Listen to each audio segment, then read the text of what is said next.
Misalkan ada negara Indonesia, Malaysia, USA, UK, apalagi.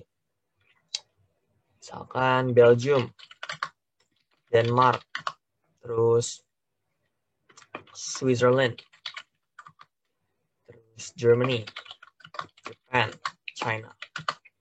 Nah, saat country-nya hadir nih, misalkan country-nya ada berapa nih? Anggap aja untuk hari ini itu ada 10. Nah, 10-10-nya ini tuh akan quote-unquote di absen, ya. Dalam tanda petik di absen untuk mengetahui mereka ini present, ya, atau present and voting. Ya, misalkan Indonesia dipanggil. Ini chair-nya akan manggil satu-satu nih negaranya. Delegate of Indonesia. Nah, ntar Indonesia boleh jawab nih, antara dia present atau dia present and voting. Kalau misalkan dia present and voting, Indonesia is present and voting. Tinggal ngomong gitu aja. Atau Indonesia is present. Gitu ya. Kalau misalkan sudah di absen, Indonesia, kita berlanjut ke Malaysia. Malaysia juga sama, jawabnya antara present atau present and voting. Misalkan Malaysia jawabnya present. Berarti dia tinggal ngomong, Delegate of Malaysia is present. Simple ya. Jadi tinggal milih antara mau present sama present voting. Dan ingat nyebutnya itu nama negara, bukan aku, bukan saya, gitu ya. Jangan bilangnya I'm present atau I'm present and voting. Itu salah. Karena kita nggak boleh pakai kata pihak pertama, ya, kata rujukan pihak pertama seperti I, me, my, itu nggak bisa. Pronounnya itu harus pihak ketiga. Dalam hal ini kita nyebut negara kita sendiri. Atau kita bisa pakai we. Ya, misalkan we believe that the principle of non-intervention is very important in the context of ASEAN. Misalkan gitu. Tapi kalau misalkan lagi di absen ya atau lagi merujuk ke diri sendiri, itu bisa kita dengan langsung nyebut nama negaranya. Gitu ya. Nah, saat dijumlahin nih misalkan udah di absen sampai bawah sampai China, kita jumlahin nih. Total ini ada 1 yang present, sedangkan yang present and voting itu ada 8 orang. Ini jadi miring nih. Ada 8 orang, berarti totalnya adalah 1 tambah 8. 9. Ya, 9. Kok 9? Oh enggak, ini 2 kali, sorry. Nah, totalnya ada... tunggu. China. Oh, China belum. China berarti anggap aja China tuh misalkan ini. Tapi nggak ngaruh, deng.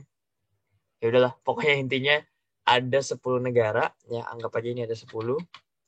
Terus yang total presentnya ada 2 nih, China sama Indonesia. Terus yang present and voting itu ada 8 berarti ya. Total 2, ya 2 tambah 8, 10. Gitu ya. Oh, ini belum kita tambah nih teman-teman. Ini baru nih. Ini pardon my calculation skills ya, because I'm not from a major that calculates a lot, jadi jangan sampai berekspektasi tinggi. Oke, kita lanjut ya. Tapi sebelum lanjut, ada yang mau bertanya nggak tentang roll call? Oh, aku belum jelasin ini ya, belum jelasin present sama present and voting. Sebenarnya sih udah dibahas ya di kelas pertama, tapi kita coba pelajarin lagi ya. Kalau present itu berarti dia bisa milih antara yes, no, atau abstain saat voting substansi. Ingat ya, kalau present and voting dia itu cuma bisa milih antara yes atau no. Ingat itu aja ya. Karena kan katanya present and voting, hadir dan memberikan suara gitu kan. Kalau kita memberikan suara berarti kan kita harus memberi suara antara iya atau tidak. Kalau kita cuma hadir doang, berarti kita bisa memberikan suara, bisa juga tidak memberikan suara yes or no, atau abu-abu, gitu ya. Itu contoh dari present and voting dan juga present perbedaannya. Gampang ya? Itu mungkin ada yang bertanya nih teman-teman. Kak, kapan sih kita present and voting? Jawabannya tergantung dari stance negara teman-teman atau kedudukan negara teman-teman. Kalau memang negara teman-teman itu negara yang sangat-sangat frontal dan juga sangat-sangat tegas terhadap suatu isu dan udah jelas lah memilih yes atau no, maka baiknya present and voting.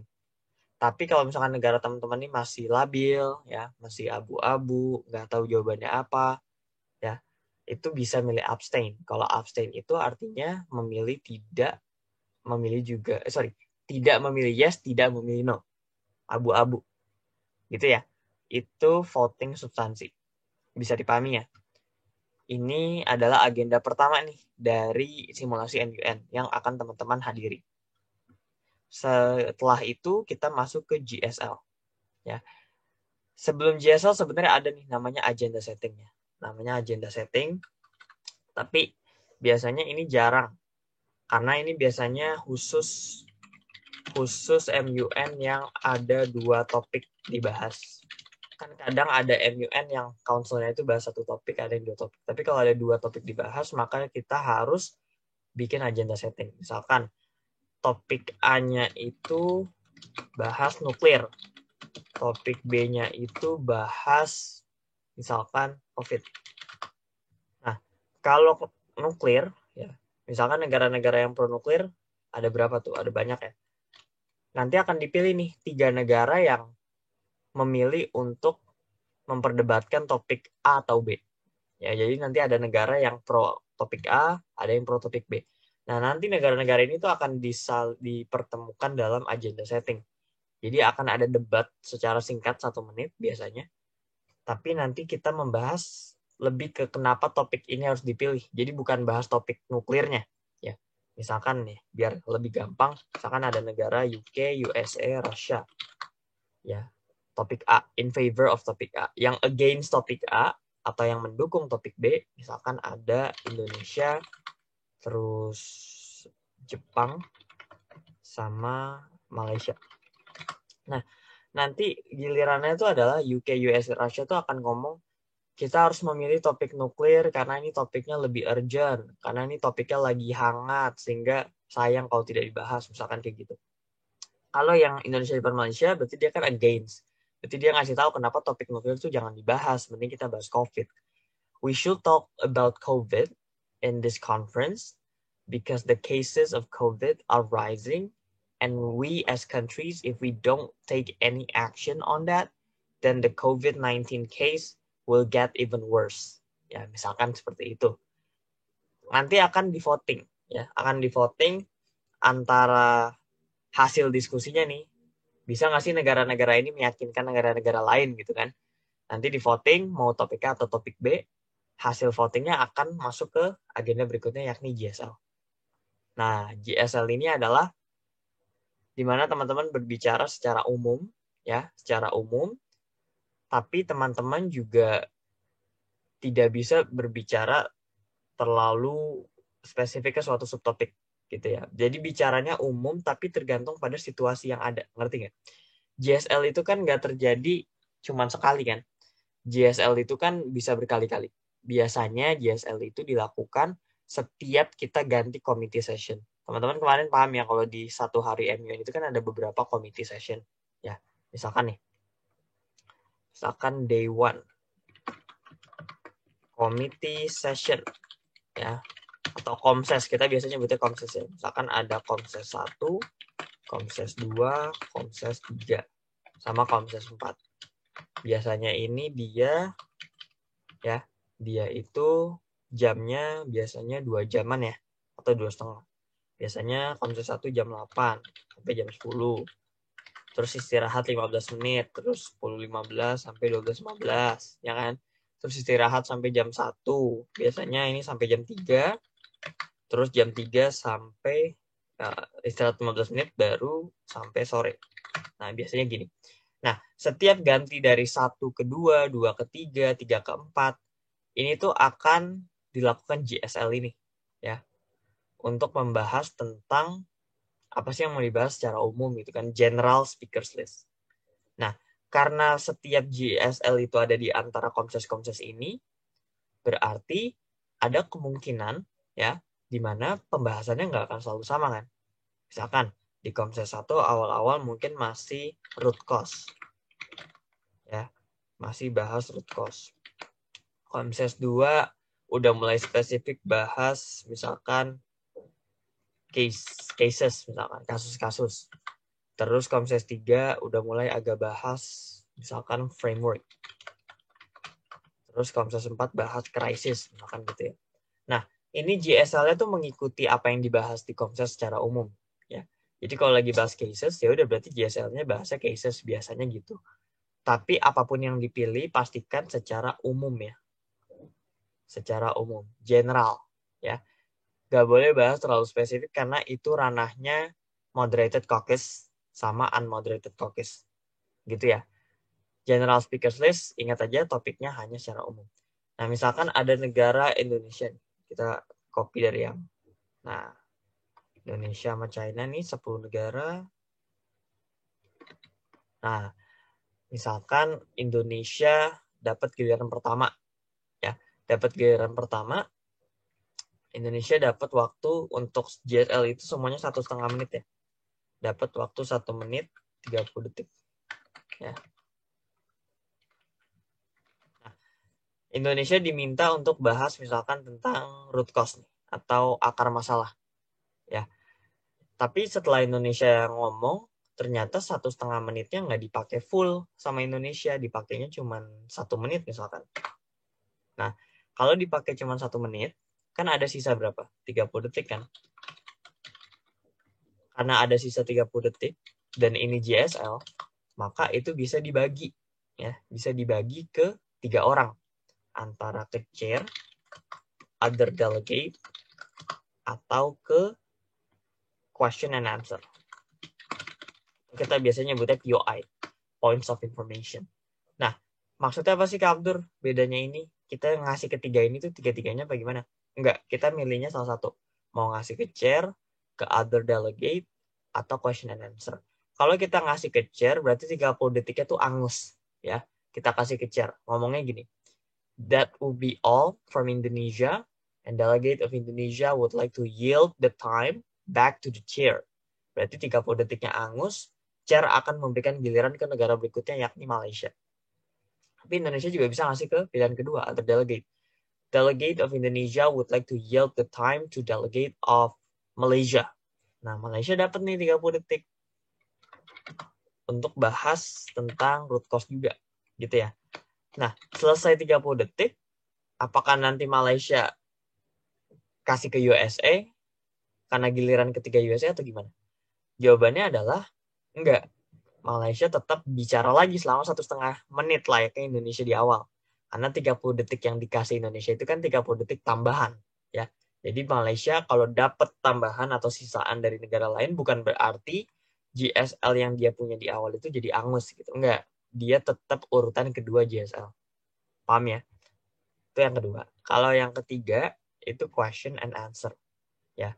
Di mana Indonesia membuka sesi tanya jawab untuk ke seluruh conference yang hadir, delegates yang hadir. Misalkan Indonesia bilang, Delegate of Indonesia would like to yield the remaining time for question and answer session.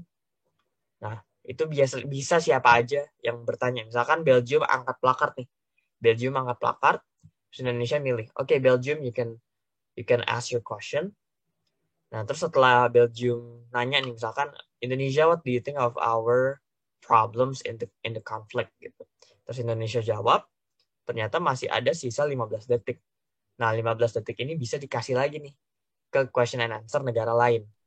Contoh, bisa juga dikasih ke negara yang ngangkat plakard juga, misalkan Swiss. Swiss nanya, Indonesia, do you think in the future we have to combat the conflict with bla bla bla bla bla gitu. Selesai dijawab sama Indonesia, udah habis ya udah, berarti langsung ke giliran si Malaysia.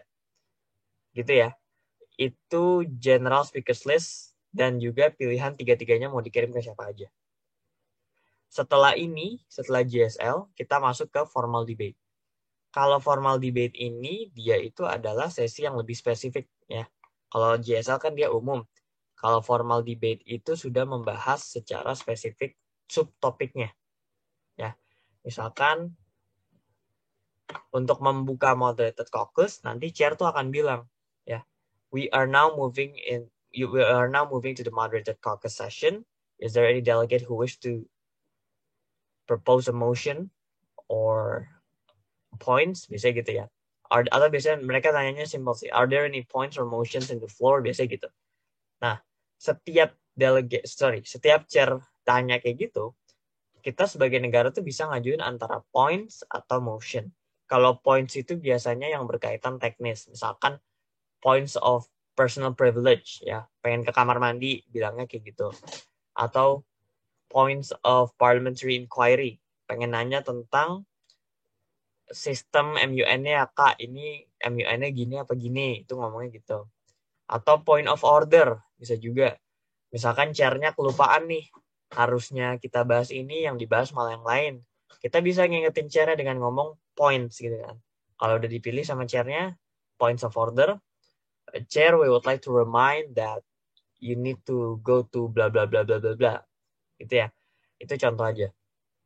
Nah, kalau itu points, kalau motion itu bahas substansinya. Ya. Setiap dibuka motion, itu biasanya dipilih 3 negara berdasarkan urutan. Jadi kalau misalkan cara ngomong are there any points or motions on the floor, nanti negara tuh semuanya ngangkat tuh, biasanya ada banyak, tapi yang dipilih biasanya 3. Nah, misalkan yang dipilih itu ada Indonesia, Malaysia, sama USA.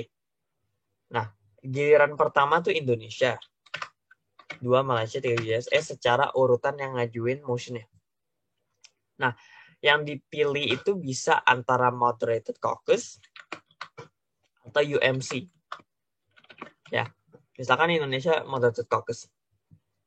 Kemarin kita udah belajar tentang template moderated caucus ya. Template moderated caucus itu adalah nyebut dulu caucusnya mau apa, total time-nya nih ya, double T, speaking time-nya masing-masing berapa, sama topiknya. Kalau misalkan Indonesia pengen bahas total time-nya tuh 20 menit total. Masing-masing itu dapat 2 menit, speaking time masing-masing 2 menit. Berarti kan ada 10 delegate kan, 10 kali 2, 20. Untuk bahas root cause misalkan. Nah, Indonesia template ngomongnya gimana? Template ngomongnya gini. Indonesia would like to propose a moderated caucus for 20 minutes total time with 2 minutes speaking time each to talk about the root cause of the problem. Gitu ya. Jadi, kalau misalkan pengen ngajuin itu seperti itu. Kalau UMC gimana, kalau unmoderated caucus gimana? Kalau unmoderated caucus itu tidak ada speaking time dan tidak ada topik. Ya. Tidak ada speaking time dan tidak ada topik. Jadi langsung totalnya. Totalnya maksimal 20 menit. Misalkan kita ambil 15 menit. Template-nya gimana, Kak? Template-nya, Delegate of Malaysia would like to propose an unmoderated caucus for 15 minutes. Udah, gitu aja. Ya. Nggak perlu dibahas topiknya, nggak perlu dibahas speaking time-nya. Kak, kenapa nggak ada speaking time sama topik kayak moderated caucus?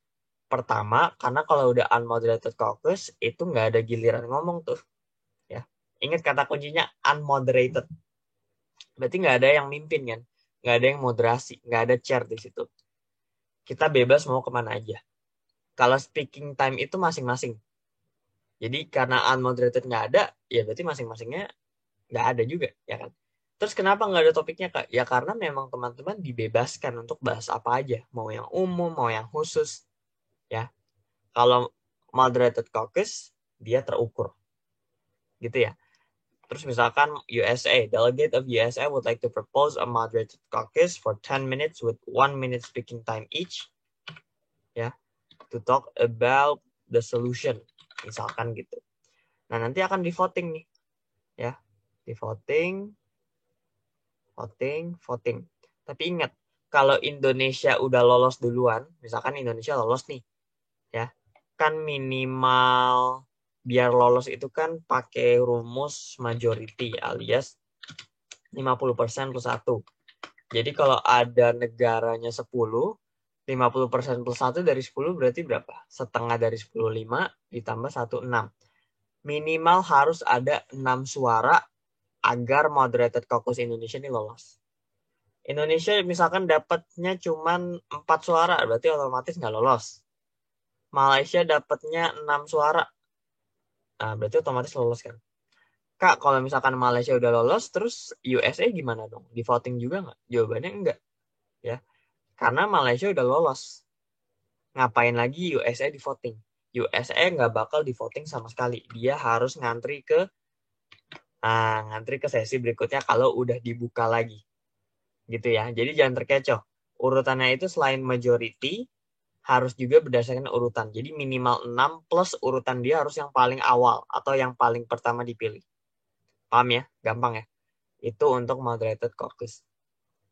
Untuk voting, itu kita pakainya balik lagi ke present voting tadi. Ya, ini aku copot lagi dari roll call. Nah, nanti ada DR nih, ada beberapa DR. Misalkan ada DR1, DR2, ya, DR3, dan seterusnya. Nanti akan di voting nih, ya. Akan di voting yang mana nih? Yang kira-kira lolos DR-nya. Perhitungannya adalah quorum.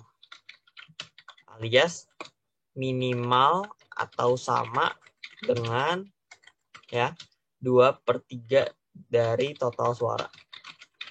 Ya. Berarti berapa tuh? Ya, berarti 2 kali 10 bagi 3. Jawabannya 6. Ya. 6,6 ya, anggap aja 7 ya. 7. Kalau misalkan di voting nih, Indonesia present, Malaysia present, USA present, UK present. Ya. Terus sisanya itu voting. Nah, sisanya voting. Nah, nanti diukur lagi nih setelah ditanya kamu present apa present voting.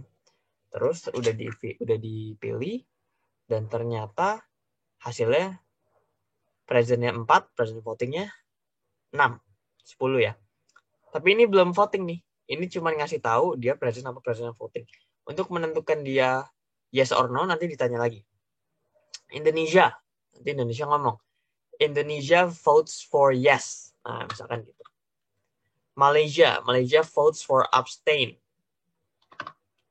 Terus ini yes, ini abstain. Terus ini sisanya no. Nah, ini untuk DR pertama nih. DR pertama dapat berapa nih? Nah, dihitung manual ya. Yes-nya 2, no-nya ada berapa tuh? 6, abstain 2.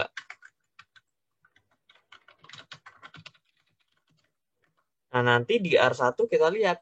Oh, dia yes-nya cuma 2, sedangkan minimalnya aja harus dapat 7 suara. Ya, untuk bisa lolos yes. Bukan abstain ya. Kalau abstain tuh nggak dihitung yes. Ya. Terus kita ulang lagi. DR2, misalkan DR2 mirip-mirip dikit. Kalau DR2 gini, ininya pindah ke sini. Nah, DR2 dapat 1 yes, Yes-nya 3, 4, 5, 6, 7 yes. Nah, 1 no, 2 abstain. Kita lihat, oh yes-nya minimal kan 7. DR2 udah dapat nih 7. Berarti otomatis DR2 yang sah sebagai hukum. Ya, sebagai peraturan yang disahkan. Kak, terus DR3 gimana? DR3 yang nggak bakal di voting. Karena DR2 udah lolos voting. Ya, paham ya? Jadi DR3 nggak bakal di voting lagi. Lain soal kalau misalkan DR3 di urutan yang kedua. Nah, ini misalkan DR3. DR2-nya di bawah. Misalkan 10 yes nih. Kak, secara urutan DR1, urutan 2-nya DR3, terus DR2-nya urutan 3. Karena DR2 10 yes, dia lebih banyak dari DR3, yang kepilih DR2 nggak sih Kak? Berarti jawabannya enggak. Karena urutan kedua kan DR3 duluan. Dan dia yang lebih dulu memenuhi minimal 7. Kalau konteksnya kayak gitu, DR2 tuh nggak bakal di voting sama sekali. Otomatis DR2 nih kalau dapat 10 yes, ini jebakan aja nih, soal jebakan. Karena aslinya nggak bakal di voting. Ya, karena dia urutan ketiga. Dan DR2 udah keburu memenuhi syarat. Jadi syaratnya 2 ya. Memenuhi vote ya antara majority atau quorum dan urutan duluan. Udah, itu aja ya teman-teman. Pahami ini dan teman-teman akan mudah untuk nyari teman. Oh, kalau minimal 7 berarti gue harus cari teman sampai 7 nih yang mendukung di R gue ya. Gitu ya.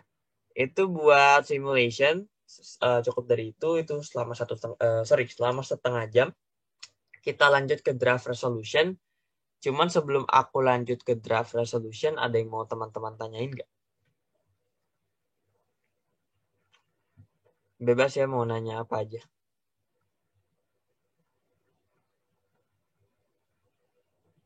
Mungkin ada yang masih bingung atau masih ada, Kak, aku masih bingung perhitungannya tuh buat apa gitu.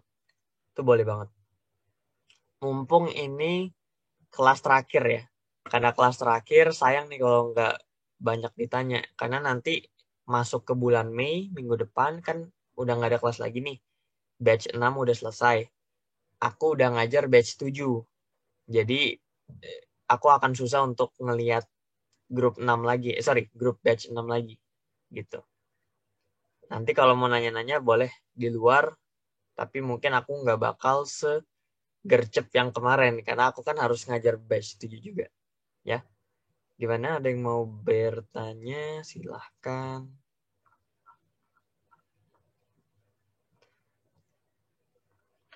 Kalau tidak ada, nggak ada ya? Apa ada? Boleh via Zoom chat, boleh nanya langsung. Kalau nggak ada, aku lanjut ke draft resolution ya. Draft resolution. Nah, teman-teman silakan untuk buka file yang udah aku share di grup WhatsApp ya. Itu ada PPT-nya, ada modul sama ada contoh papernya untuk draft resolution dan working paper ya. Oke. Untuk yang dokumen di MUN itu kan ada 3 ya. Ada position paper, ada working paper, sama draft resolution. Position paper nih yang kelas kedua kita udah belajar bahwa ini tuh dilakukan sebelum conference. Ya, working paper itu dilakukan di tengah-tengah, sedangkan draft resolution itu di akhir. Ya, ini 3 dokumen yang akan kalian buat selama proses MUN berlangsung. Nah, untuk hari ini kita bahas 2 nih, working paper sama DR atau draft resolution. Working paper sendiri itu adalah paper yang masih dalam working process. Jadinya dia itu nggak bisa bahas semua hal. Dia cuma bisa bahas hal-hal yang sedang dibahas aja di dalam council-nya. Jadi misalkan bahas COVID nih, udah bahas macam-macam, ya. Tapi belum bahas vaksinasi. Vaksinasi itu mau dibahas nanti. Cuman chair-nya udah minta working paper-nya udah jadi. Ya. Kalau kayak gitu berarti vaksinasi nggak boleh kita masukin ke dalam working paper kita. Hanya solusi-solusi secara brief ya, tapi solusi yang dari blog kita. Yang kedua, untuk working paper itu nggak ada format dan structure ya. Karena nggak ada format dan structure, itu berarti teman-teman dia nggak perlu ada ketentuan khususnya. Jadi bebas bentuknya, mau PowerPoint ya, mau misalkan infografis, video, itu boleh. You don't need to present it, just discuss it later on. Jadi ini nggak perlu kita presentasi dan teman-teman juga nggak harus moderated caucus-nya itu dalam artian gini, nggak perlu teman-teman mempresentasikan isinya, hanya perlu diperdebatkan saja, gitu ya. Oke, mungkin sebelum aku lanjut, ada yang mau tanya nggak tentang 3 hal ini? Karena menurut aku ini penting banget dan jangan sampai teman-teman nggak paham tentang konsep working paper karena berbeda banget sama draft resolution. Silakan kalau ada yang mau nanya.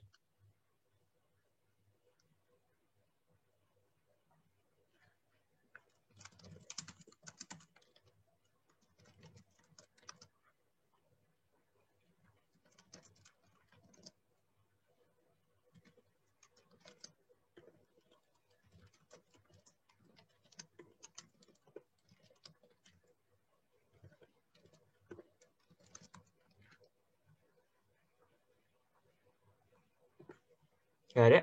Kalau nggak ada, aku lanjut ya. Nah, ini do's and don'ts. Tapi sebelum kita bahas ini, kayaknya lebih enak kalau misalkan kita kasih contoh working paper sendiri. Kan teman-teman jadi lebih gampang untuk ngelihat apa yang apa contoh dari working paper yang benar-benar bisa dilihat pakai mata dan nggak ngawang-ngawang. Ya, ini aku share screen dulu untuk working papernya. Nah, ini contoh working paper dari Council UNHRC yang dibuat tentang Cameroon Human Catastrophe. Ya, itu dia pakai sistemnya tuh kayak daftar isi ya. Jadi ada keywordnya, ada pressing matters-nya, key solution, dan sebagainya. Ini bisa.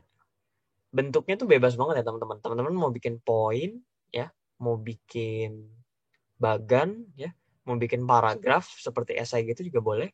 Nggak ada batasan sama sekali. Ya. Misalkan nih, International Mediation on Anglophone Crisis.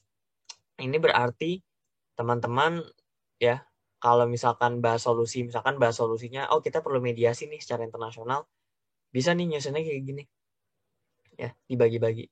Tapi ada juga working paper yang dia itu lebih kayak draft resolution, tapi nggak sestruktur draft resolution. Nah, ini mungkin aku ada contohnya. Nah, ini ada nih, working paper 1.x. Nah, ini salah satu working paper yang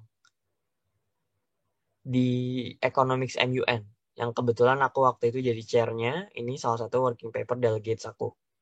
Nah, ini mereka bentuknya udah mirip sama draft resolution, tapi bedanya adalah kalau draft resolution kan ada dua bagian ya. Ada preambulatory sama operative clause. Tapi nanti kita bahas setelah ini. Kalau di sini teman-teman bisa lihat dia langsung ke artikelnya, which is okay sebenarnya. Ya. Tapi bear in mind bahwa kalau langsung mirip sama draft resolution, takutnya chair tuh curiga. Takutnya kalian bikinnya dari rumah nih. Kok udah rapih gitu kan. Padahal working paper itu aja waktunya buatnya sedikit gitu. Tapi kalau emang ini beneran bikin dari awal, it's also okay. Ya, gitu ya. Ini versi yang poin-poin. Kalau tadi yang ini versi dia inti-intinya aja. Which is okay juga. Ya, gue juga ada kok waktu gue di Singapura ikut MUN, gue bikin working papernya itu pakai PowerPoint, 2 slide. Itu bisa, dan bisa dipresentasikan juga. Jadi, it's not limited to Word document only. Ya. Terus, oke, ini contohnya ya. Udah aku kirim ke grup WhatsApp, silakan dibaca-baca. Kita lanjut ke slide berikutnya. Nah, kalau di working paper kan brief ya, umum. Kalau do's and don'ts-nya adalah sebenarnya teman-teman bisa ya bikin sendiri, cuman mendingan ada blog gitu, ada teman yang lain ya. Biar gampang nanti untuk nyari teman buat bikin draft resolution-nya. Highlight some important points of your blog solution. Jadi cukup kasih tahu yang inti-intinya aja. Terus don'ts-nya adalah jangan kebanyakan detail. Karena ini working paper. Papernya emang harusnya nggak detail-detail banget. Nggak boleh too much details. Dan already in DR format. Because your DR will look... dan don'ts-nya adalah jangan sampai already in DR format. Karena nanti akan mirip nih DR sama working paper. Dan takutnya dicurigai sama chair. Nah, kalau draft resolution itu adalah output dari conference-nya secara keseluruhan. Ya, kalau tadi working paper kan cuma membahas apa yang sedang dibahas. Kalau draft resolution itu output-nya selama 2 hari. You and your blog need to write the resolution comprehensively. Kalau resolusi akhir, draft resolution itu lebih banyak isinya daripada working paper. Bahkan secara halaman juga lebih banyak. Ya, untuk draft resolution ada formatnya, ada strukturnya yang wajib kalian ikuti karena itu udah standar di PBB-nya langsung. Sehingga kalian nggak bisa bikin bebas kayak working paper. Gitu ya. Itu draft resolution. Oke, structure of DR. Heading dan juga body. Structure of DR itu biasanya ada logo PBB. Ya. Tapi logonya juga tergantung council-nya. Karena masing-masing council tuh ada logonya juga. Misalkan UNESCO ada logonya, UNEP ada logonya, UNODC ada logonya, dan seterusnya, dan seterusnya. DR number, ini biasanya untuk membedain DR1 mana, atau DR1A, 1B, apapun lah. Yang penting bisa ngebedain DR kalian sama DR blok lain. List of sponsors and also signatories. Bedanya apa? Bedanya kalau sponsor itu biasanya delegate-delegate yang aktif dalam memimpin penyusunan draft resolution. Kalau resolusinya dimuat signatories, berarti signatories itu biasanya mereka-mereka yang tidak terlalu aktif memimpin penyusunan, tapi mereka juga ikut serta dalam diskusinya. Gitu ya, bedanya itu aja. Ya intinya sponsor tuh yang ngambil, signatoris yang enggak. Nah, udah intinya gitu. Kalau body itu dia preambulatory sama operative. Bedanya apa? Ini kita lihat langsung ke contoh yang aku akan share screen di layar teman-teman. Nah, kalau draft resolution ya, dia itu bentuknya seperti ini. United Nations General Assembly. Ada ini ada angkanya, ada council-nya, sponsornya siapa aja, signatur siapa aja, plus topiknya apa aja. Ya, UNHRC. Tulis dulu nama konsulnya di awal. Miring plus koma. Baru ini, bawah-bawah ini namanya preambulatory clauses. Ya, preambulatory clauses itu apa sih, Kak? Preambulatory clauses adalah klausul-klausul awal pembuka yang sifatnya itu memberikan pengantar, ya, memberikan dasar hukum, memberikan alasan pertimbangan kenapa draft resolusi ini harus ada gitu kan, kenapa isu ini harus dibahas gitu. Kalau misalkan teman-teman lihat di UUD 45 kan ada pembukaannya bahwa sesungguhnya kemerdekaan itu ialah hak segala bangsa dan oleh karena itu penjajahan di atas dunia harus dihapuskan karena tidak sesuai dengan pri kemanusiaan dan pri keadilan. Ayo, ada yang masih ada yang apal gak nih zaman upacara dulu sekolah nih. Itu contohnya aja. Bukan kurang lebih ya, bahkan sama. Bedanya adalah kalau di UUD 45 kan konstitusi. Kita mau bikin dasar negara, berarti kita bikin dulu alasan kenapa Indonesia tuh punya dasar negara, gitu kan. Preambulatory clauses juga sama. Kenapa ya topik Cameroon Human Catastrophe ini harus dibahas? Karena pertama guided by the Charter of the UN. Karena dibimbing atau bahasa apa ya? Berpedoman ya gitu kali ya. Berpedoman pada statuta PBB ya. Kita ini perlu loh bahas tentang promotion of universal respect for the protection of human rights. Kita perlu loh bahas tentang perlindungan hak asasi manusia secara universal. Dan salah satunya adalah dengan cara membahas isu-isu pelanggaran HAM seperti di Cameroon yang harus kita bahas karena kalau nggak dibahas nanti ada tindakan-tindakan pelanggaran di situ. Ya, acknowledging the need of all states to respect the principle of sovereignty. Penting juga loh untuk kita tuh menghormati bahwa setiap negara itu punya hak atas kedaulatannya sendiri. Ya, kalau teman-teman lihat di sini tuh bentuknya ing ya, reaffirming, emphasizing, acknowledging dan sebagainya. Tapi bisa juga passive ya, guided by. Ingat passive ada by-nya ya. Jangan guided the charter of the UN, jangan. Ini kan bukan sesuatu yang masa lampau, enggak. Ini kan kita pengen stress ya, we are trying to stress that these clauses are actually affecting our resolution or how our resolution is impacted in the future. Tapi selain pasif, selain verb ing atau gerund, bisa juga kita pakainya itu adjective. Ya, misalkan contohnya ada nggak ya di sini? Oke, kayaknya nggak ada di sini, tapi nanti ada di PowerPoint, nanti aku kasih contohnya. Kalau udah nih sampai bawah nih, recalling, welcoming, bla bla bla, baru masuk ke operative clause atau klausul yang sudah bisa dioperasikan. Ya, kenapa sih namanya operative clause, Kak? Karena klausulnya sudah memuat solusi. Coba kalau kita baca nih, yang welcoming ya, ini yang preambulatory yang terakhir. Welcoming the collaborative efforts from international organizations, regional organizations, governmental organizations, and other stakeholders to provide assistance to implementation of the resolution concerning human rights compliance in Cameroon. Coba deh kita baca dari awal. Ya, welcoming the collaborative efforts. Ya, welcoming itu ini ya, kita berasa welcome, kita senang dengan kehadiran collaborative effort dari para pihak internasional. Cuman welcoming doang, apa yang dikerjain kan cuman ya we're welcoming your presence here. Tapi kita nggak bisa ngapa-ngapain di situ. Contoh kedua, ya, alarmed by the continuous demonstration, bla bla bla. Kita merasa ini ya, merasa khawatir, merasa teringatkan ya bahwa demonstrasi yang sedang terjadi di Cameroon itu bisa memberikan destabilisasi loh terhadap kepemerintahannya, sehingga bahaya terhadap orang-orang sipil di sana. Tapi kita cuma alarm doang kan, Kita cuma alarmed by the situation, kita nggak ngapa-ngapain gitu. Makanya ini namanya preambulatory doang, cuman ngejelasin bahwa ya kondisinya kayak begini. Gitu ya. Terus kalau operative clause itu udah bisa dilaksanakan. Contoh, endorses the implementation of Cameroon Peace Plan as a collaborative framework. Berarti udah ada nih yang bisa dikerjain. Oh, yang dikerjain itu adalah implementation Cameroon Peace Plan to resolve the issue that has systematic mechanism which could be elaborated as follows. Itu contoh-contohnya. Ya, kita balik lagi ke bahas ininya, slide. Tapi teman-teman udah bahas ya bahwa draft resolution itu punya struktur dan formatnya sendiri. Kalau misalkan working paper nggak punya. Nah ini bedanya tadi udah aku jelasin ya. Kalau sponsor itu authored or dominantly built TDR, maximum sponsor decided by chair-nya itu tergantung council condition ya. Dan juga nggak bisa jadi sponsor di 2 DR yang berbeda. Karena nggak logis dong.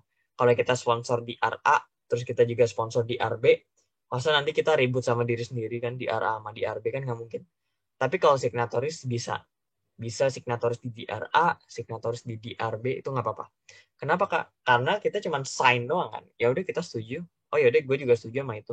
Tapi bukan berarti kita endorses wholly ya atau fully endorses DR masing-masing. Gitu ya. Karena countries yang support draft resolution itu biasanya signatoris ini tuh cuma dalam discussion aja. Gitu ya. Dia nggak altered dominantly built the DR. Gitu ya. Itu bedanya. Terus, nah ini preambulatory clause yang tadi ya, yang ing ya, opening of the resolution, most likely in the verb ing form. Terus biasanya isinya tuh latar belakang plus legal basis. Gitu ya. Terus kalau operative clause, oke, enggak, ini contohnya dulu.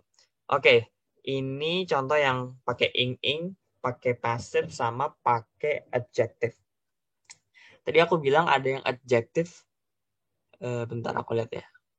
Deeply declaring, convinced, believing.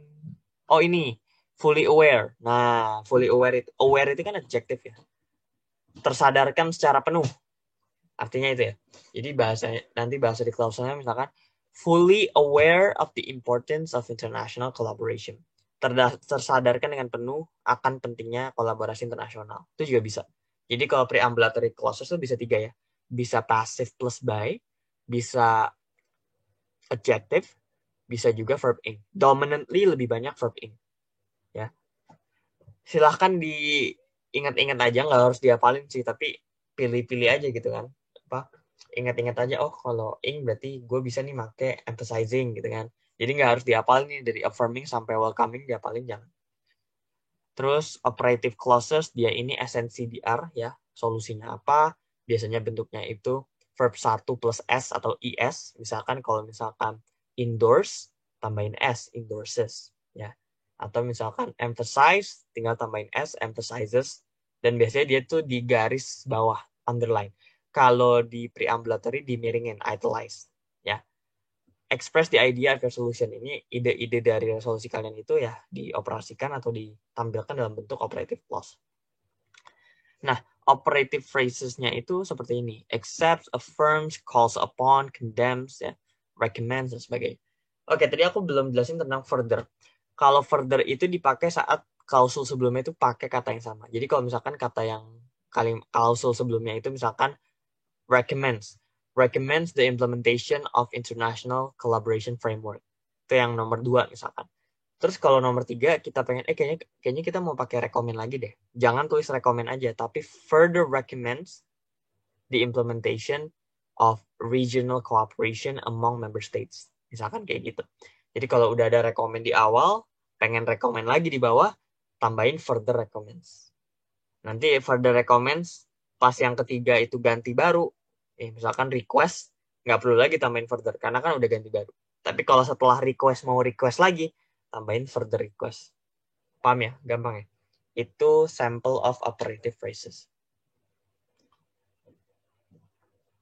Ada yang mau bertanya? Sebelum aku bahas yang terakhir nih, tentang mechanism of draft resolution before being adopted.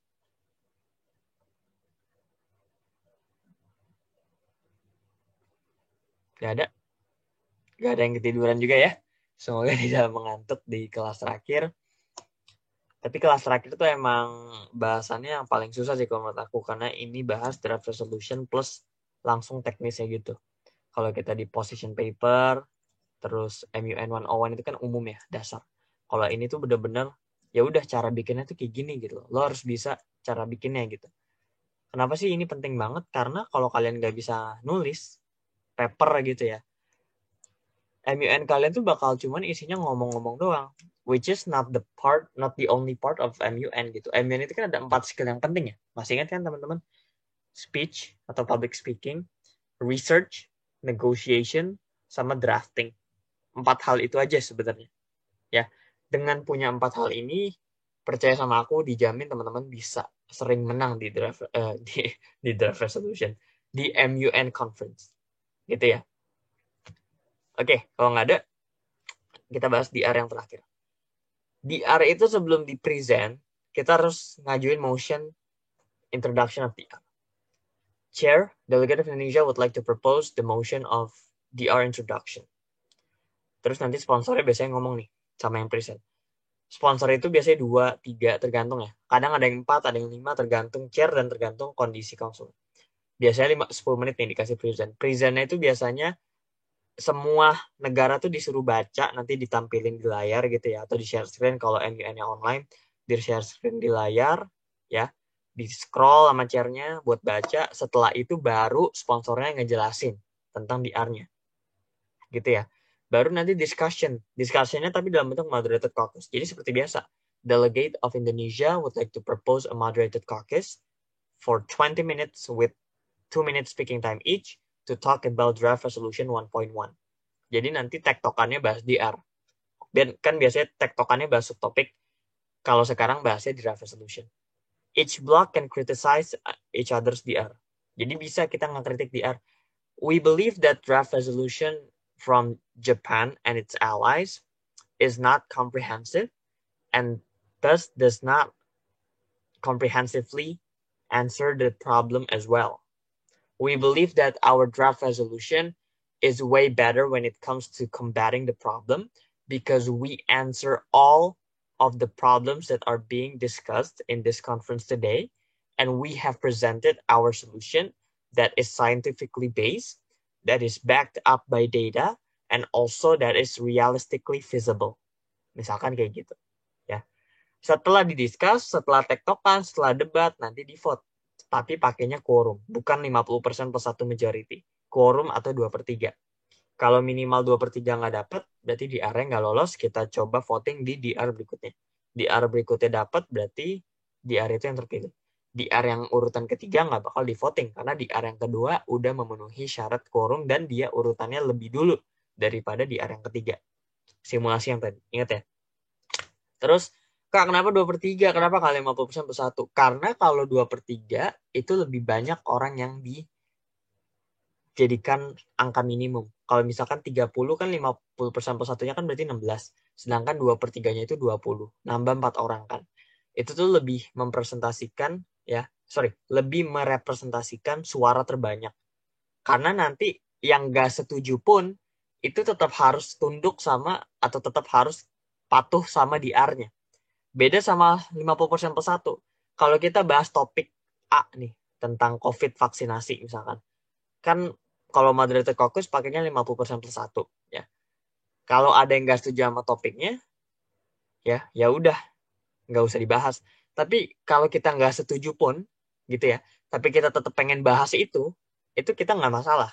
Karena kita cuma mencoba untuk memberikan perspektif kita aja.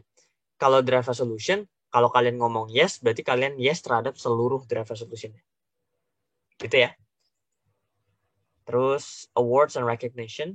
Oke, ini untuk materi kita selama 2 minggu ya, apa 3 minggu itu semuanya udah selesai. Mungkin sebelum aku bahas slide yang terakhir ini, sebagai penutup ada yang mau ditanya nggak? Mumpung kita kelas terakhir.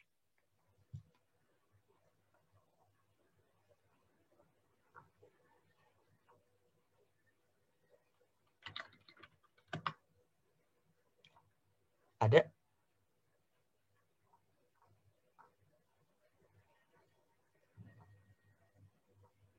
nggak ada ya. Aku cek di Zoom chatbox juga nggak ada. Tapi semoga teman-teman paham. Tapi tenang aja, kalau misalkan ada yang kurang paham, recordingnya nanti bisa dilihat lagi di file yang akan aku share, link file yang akan aku share setelah ini. Oke, awards and recognition.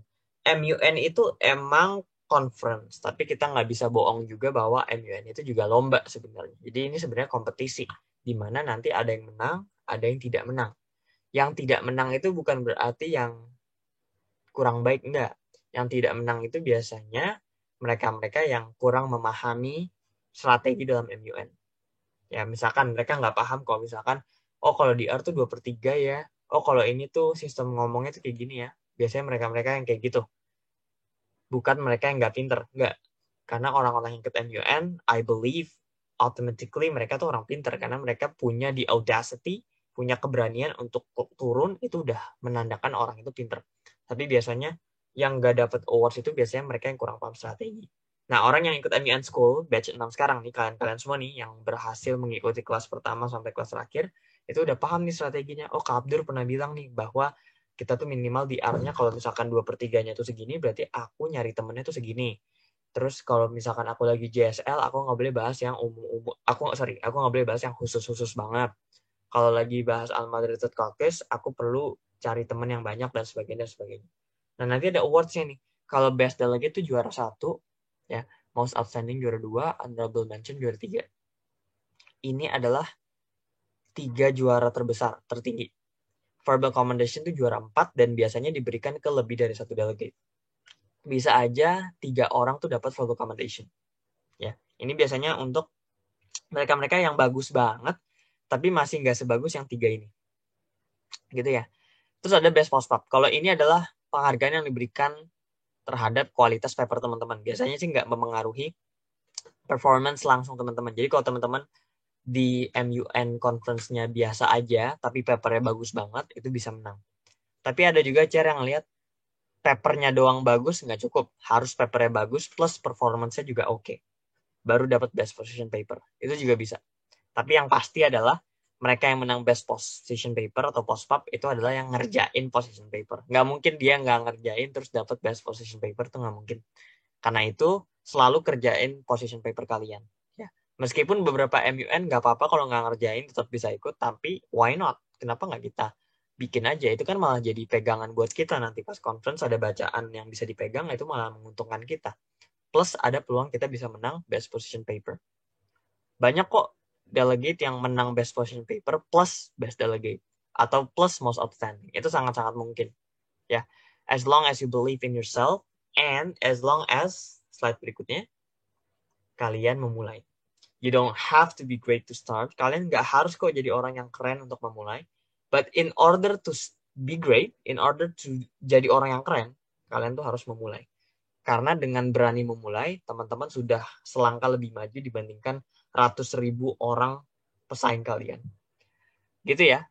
Ingat, you don't have to be great to start, but you have to start to be great. Sekian buat kelas hari ini, teman-teman. Mungkin aku coba tanya lagi sebelum kita tutup. Apakah ada yang mau bertanya tentang apapun ya? Nggak cuma MUN sih. Misalkan Kak Abdur, pengalaman Kak Abdur gimana sih waktu gini. Itu boleh.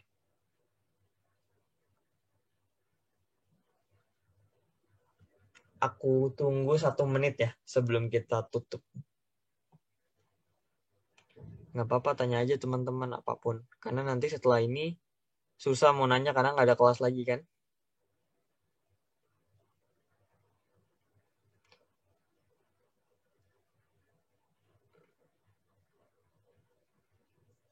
Nggak ada.